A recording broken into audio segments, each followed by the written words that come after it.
Bismillahirrahmanirrahim. Assalamualaikum warahmatullahi wabarakatuh. Di sini saya akan menjelaskan tentang hadis sahih. Secara bahasa, hadis sahih lawan kata dari sakim, artinya sehat lawan dari kata sakit, hak lawan dari batil. Sedangkan menurut ahli hadis, hadis sahih adalah hadis yang sanadnya bersambung, dikutip oleh orang yang adil, lagi cermat dari orang yang sama, sampai berakhir pada Rasulullah SAW yang tidak syadz atau konversional, dan juga terkenal ilat yang menyebabkan cacat dalam penerimaannya. Kriteria hadis sahih yang pertama, ada sanadnya bersambung, yaitu tiap-tiap periwayat dalam sanad hadis menerima riwayat hadis dari periwayat sebelumnya, dan hal tersebut terus berlangsung hingga sampai pada akhir sanad hadis tersebut. Sambungan sanad tersebut terjadi mulai mukharij hadis atau penghimpunan riwayat dalam kitabnya, sampai pada periwayat pertama dari para sahabat yang menerima hadis yang bersangkutan dari Nabi. Dengan kata lain, sanad hadis bersambung sejak sanad pertama sampai pada sanad akhir. Para ulama hadis, sanad yang bersambung dinamai dengan sebutan hadis musnad. Sedangkan musnad ada yang mutasil bersambung dan ada pula musnad yang munqati. Sedangkan hadis yang disandarkan kepada Nabi tersebut dengan hadis marfu. Oleh karenanya, hadis musnad pasti marfu dan bersambung pada sanadnya. Sedangkan hadis marfu belum tentu hadis musnad. Hadis marfu dapat dikatakan hadis musnad apabila rangkaian hadisnya bersambung dan tidak terputus mulai dari awal hingga akhir. Periwayat bersifat adil. Dalam hal ini, ulama memiliki perbedaan tentang kriteria periwayat yang adil. Al-Hakim dan Al-Nawawi berpendapat bahwa seorang dapat dikatakan adil apabila beragama Islam, baligh, berakal, dan memelihara mu'ah, serta tidak berbuat fisik. Setelah itu, Ibnu Hajar al-Asqalani menyatakan bahwa sifat adil akan dimiliki seorang periwayat hadis yang bertakwa, memelihara maru'ah, tidak berbuat dosa besar semisal syirik, tidak berbuat bid'ah, dan tidak berbuat fasik. Untuk mengetahui adil tidaknya periwayat hadis, para ulama hadis telah menetapkan beberapa cara lain, yaitu pertama, melalui popularitas keutamaan periwayat di kalangan ulama hadis. Kedua, penilaian dari kritikus periwayat hadis. Penilaian ini berisi tentang kelebihan dan kekurangan yang ada pada diri periwayat hadis. Ketiga, ialah penerapan kaidah al-jar wa al-tadil. Cara ini dilakukan apabila para kritikus periwayat hadis tidak sepakat tentang kualitas pribadi periwayat tertentu. Dari tiga cara tersebut, maka sangat dianjurkan untuk urutan mulai dari yang pertama hingga seterusnya. Penggunaan kaidah al-jar wa al-tadil baru digunakan bila ternyata terjadi perbedaan pendapat di kalangan kritikus periwayat tentang kualitas seorang perawi.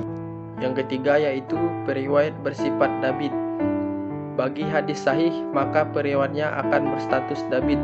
Dabit dapat diartikan dengan kuat hafalannya. Kuat hafalan memang sangat penting bagi periwayatnya. Hadis sahih dan sungguhnya sangat erat hubungannya dengan keadilan, karena orang yang mampu berbuat adil berarti ia jujur, amanah, objektif, maka informasinya akan dipercaya. Akan tetapi sebaliknya, walaupun ia memiliki intelektual yang tinggi dan memiliki ketajaman dalam hafalan, tapi ia merupakan orang yang tidak jujur, pendusta, dan suka menipu, maka tidak akan ada orang yang mempercayainya. Maka ulama hadis, keadilan dan kedabitan periwayat hadis kemudian dijadikan satu dengan istilah sakah, jadi periwayat yang adil dan dabit. Di kalangan ulama, pengertian dabit dinyatakan dengan redaksi beragam. Ibnu Hajar al-Asqalani menyatakan bahwa orang yang disebut dabit adalah orang yang kuat hafalannya tentang apa yang telah didengar, dan juga ia mampu menyampaikan hafalan itu kapan saja ia kehendaki. Berikut ini untuk mengetahui kedabitan periwayat hadis menurut beberapa pendapat ulama sebagai berikut. Yang pertama, kedabitan periwayat dapat diketahui berdasarkan kesaksian ulama.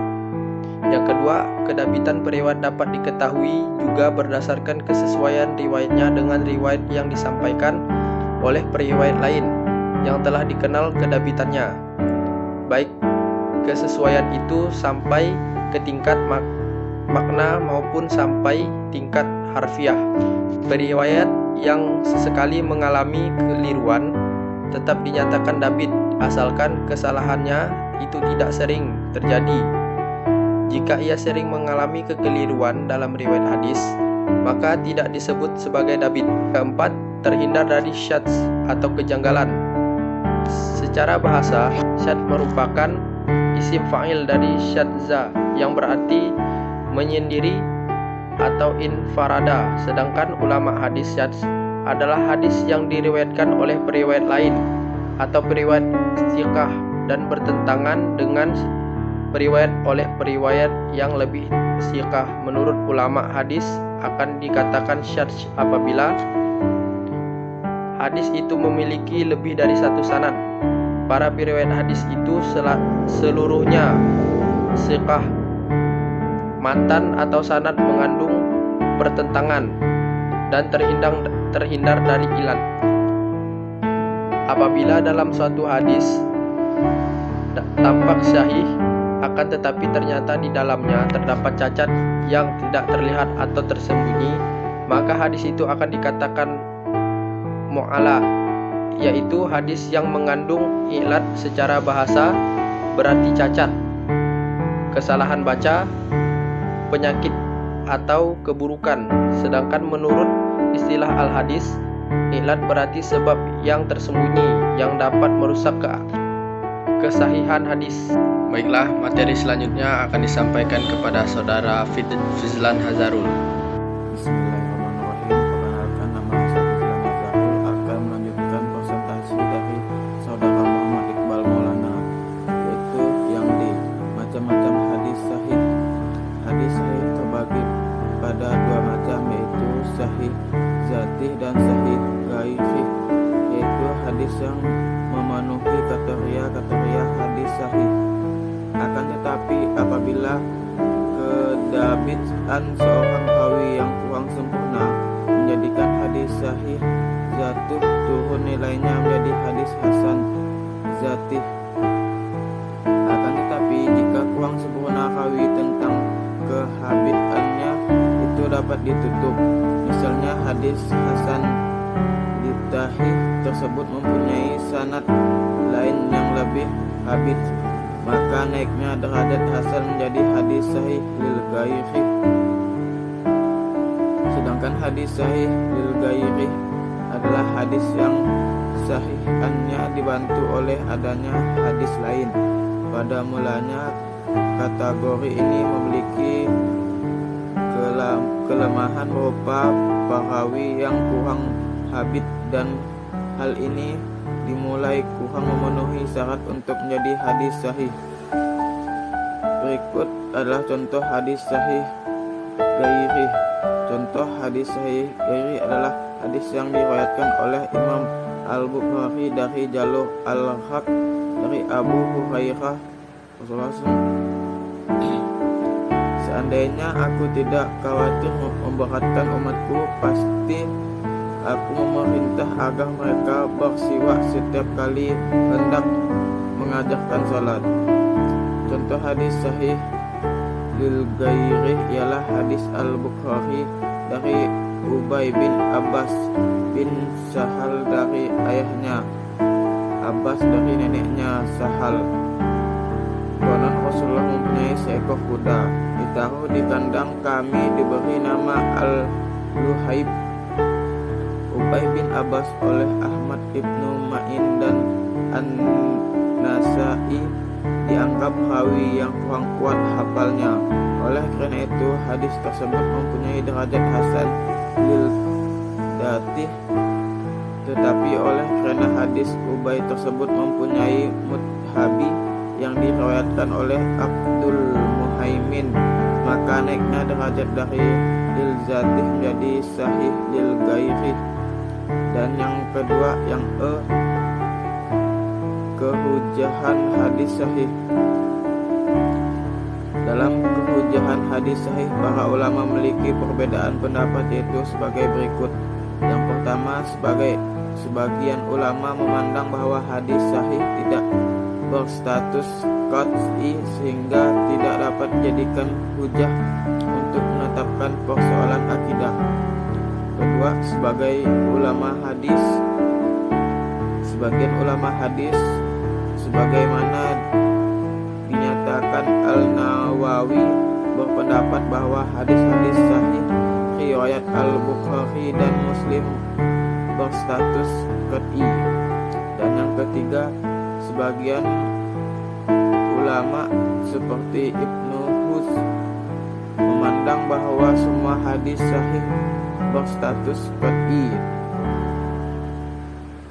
tanpa dibedakan apakah hadis tersebut dari Al-Bukhari dan Muslim atau yang lainnya. Menurutnya tidak ada alasan yang cukup untuk membedakan hal ini berdasarkan siapa yang meriwayatkan. Ia berpendapat bahwa semua hadis jika syaratnya terpenuhi maka juga dapat dijadikan hujah. Selanjutnya akan dilanjutkan oleh Cantika. Assalamualaikum warahmatullahi wabarakatuh. Nama saya Cantika Dwi Putri. Di sini saya akan melanjutkan materi yang sudah disampaikan oleh Fizlan Hazarul. Kehujahan hadis sahih. Dalam kehujahan hadis sahih, para ulama memiliki perbedaan pendapat yaitu sebagai berikut. Yang pertama, sebagian ulama memandang bahwa hadis sahih tidak berstatus qat'i sehingga tidak dapat dijadikan hujah untuk menetapkan persoalan akidah. Yang kedua, sebagian ulama hadis dinyatakan Al-Nawawi berpendapat bahwa hadis-hadis sahih riwayat Al-Bukhari dan Muslim berstatus qat'i. Sebagian ulama seperti Ibnu Hums memandang bahwa semua hadis sahih berstatus qat'i tanpa dibedakan apakah hadis tersebut dari Al-Bukhari, Muslim atau yang lainnya. Menurutnya tidak ada alasan yang cukup untuk membedakan hal ini berdasarkan siapa yang meriwayatkan. Ia berpendapat bahwa semua hadis jika syaratnya terpenuhi maka juga dapat dijadikan hujah. Kitab-kitab yang memuat hadis sahih. Adapun kitab yang memuat hadis sahih ialah yang pertama Sahih Bukhari, yang kedua Sahih Muslim, yang ketiga Mustadrak Al-Hakim, yang keempat Sahih Ibnu Hibban, yang kelima Sahih Ibnu Khuzaimah. Ada kitab-kitab yang memuat hadis sahih. Adapun kitab yang memuat hadis sahih ialah yang pertama Sahih Bukhari, yang kedua Sahih Muslim, yang ketiga Sunan Ibnu Majah. Cukup sekian materi yang telah kami sampaikan, kurang dan lebihnya kami mohon maaf. Wabillahi taufiq wal hidayah. Wassalamualaikum warahmatullahi wabarakatuh.